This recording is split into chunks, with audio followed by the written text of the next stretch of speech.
I will be starting off by spraying my hyaluronic acid spray to hydrate my face.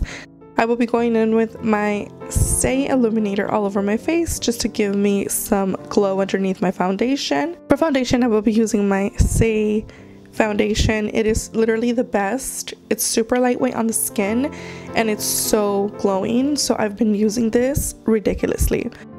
For concealer, I will be going in with my Tarte Shape Tape. To cream contour and bring some dimension back to the face, I'll be going in with my Say Sun Melt. And I usually love to blend it out either with a beauty sponge or with my foundation brush because I find that this looks the most natural.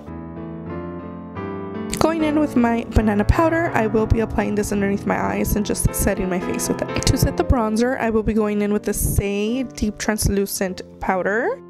And I've been using liquid blushes like crazy. These Say ones are so highly pigmented and super buttery, so I've been using this one, and this is in the shade Chili. I didn't show the highlighter that I'm using here, but I am going in with the Hourglass highlighter. Now jumping into the eyes, I will be using the Morphe palette, and I'll be taking this light brown shade right into my crease.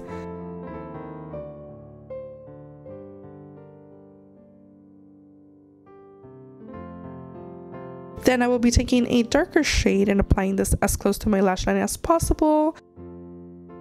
For all over my lid, I really wanted it to sparkle and give me that glitzy look when I'm like turning around and the light hits my eyes.